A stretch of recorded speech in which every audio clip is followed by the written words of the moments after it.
कुछ दिनों पहले की बात है कि मेरे एक जूनियर मित्र और उनकी पत्नी, जो दोनों काफ़ी अच्छा कमाते थे और उन दोनों की मिला के सैलरी बहुत अच्छी थी, वो इस बात पर विचार कर रहे थे कि आगे के लिए एक घर ले लिया जाए। एक का विचार था कि एक ज़मीन लेके उस पर एक बढ़िया सा बंगला बनाया जाए। दूसरे का विचार था कि एक मल्टी स्टोरेड बिल्डिंग में एक बढ़िया सा फ्लैट खरीद लिया जाए। इस बात पर दोनों की बहस हो गई। बहस होते होते कुछ गर्मा गर्मी हो गई और गुस्सा आने लगा। यहाँ तक कि वो बात कुछ पर्सनल बात में बदल गई और वो झगड़ा कुछ पर्सनल होने लगा। चलिए इस झगड़े को यहीं छोड़ते हैं। आपने देखा होगा कि अक्सर ऐसे कन्फ्लिक्ट हमारे साथ घर में या ऑफिस में हो जाते हैं और कई बार वो पर्सनल झगड़ों का रूप ले लेते हैं और हमारे लिए एक दुख दर्द का कारण बनते हैं। अगर आप ज़िंदगी में इन कॉन्फ्लिक्ट्स के इशू को समझना चाहते हैं और ये चाहते हैं कि ये कॉन्फ्लिक्ट्स आपके लाइफ की हैप्पीनेस को कोई डिस्टर्ब नहीं करें और आप इजीली इनको सॉल्व कर सकें, तो ये वीडियो पूरा अंत तक देखिए।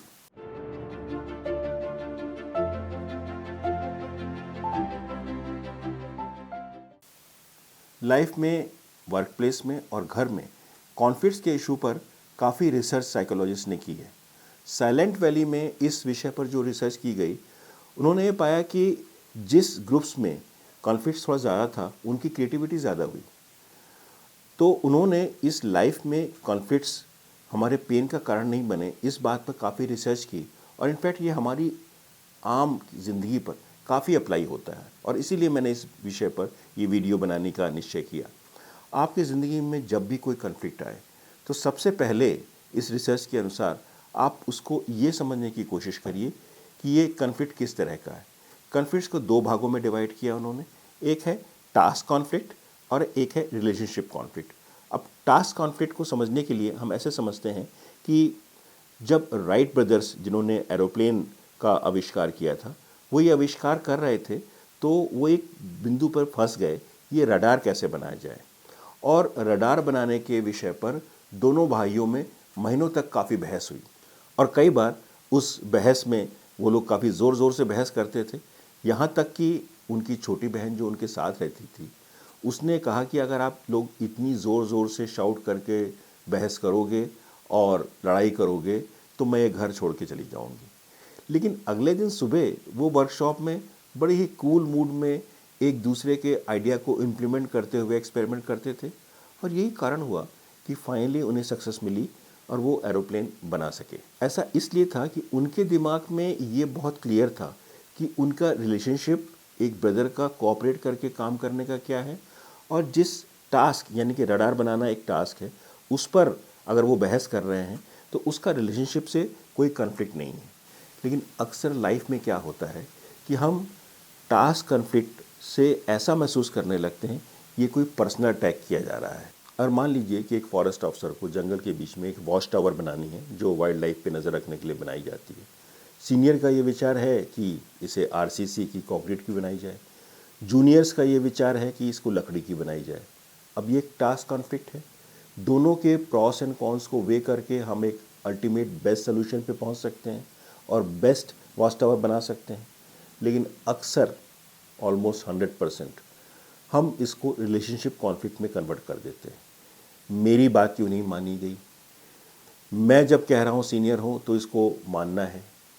हम ये समझते हैं कि अगर कोई हमसे अपोजिट विचार एक्सप्रेस कर रहा है तो वो मुझे पर्सनल अटैक कर रहा है, मैं इमोशनल हो जाता हूँ।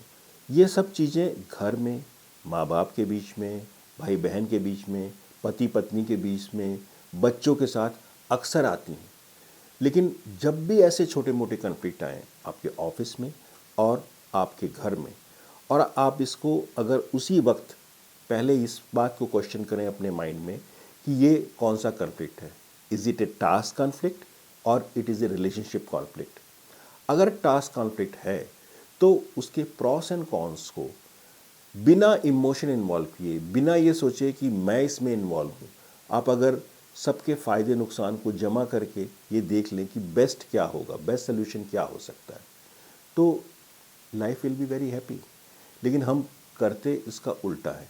हम ऑलमोस्ट हर कॉन्फ्लिक्ट को, टास्क कॉन्फ्लिक्ट को रिलेशनशिप कॉन्फ्लिक्ट में कन्वर्ट कर देते हैं और अपनी लाइफ को मिजरेबल बना लेते हैं। एक्चुअली ऐसा हम क्यों कर जाते हैं, इसका भी एक कारण है। हमारा जो ब्रेन है उसका इवोल्यूशन इस तरह से हुआ है कि वो हमेशा सिक्योर रहना चाहता है और वो हर खतरे को पहले ही पहचान के उसके प्रोटेक्शन के लिए एक्शन लेना चाहता है। तो जब कोई हमारे विचार से एग्री नहीं करता है तो हमें लगता है कि आई एम बीइंग थ्रेटेंड, मुझे थ्रेटन किया जा रहा है, और हम उस व्यक्ति को जो मेरे अगेंस्ट में विचार दे रहा है उसको कंडेम करना चाहते हैं।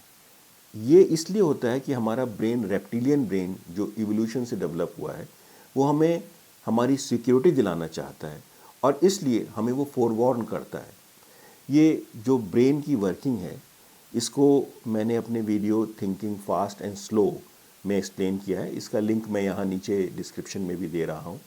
आप उसको अगर देखेंगे तो आपको समझ में आ जाएगा उसको देखने से कि हमारा ब्रेन इस तरह से हमारी सिक्योरिटी के लिए फ्लाइट या फाइट रिएक्शन में क्यों काम करता है।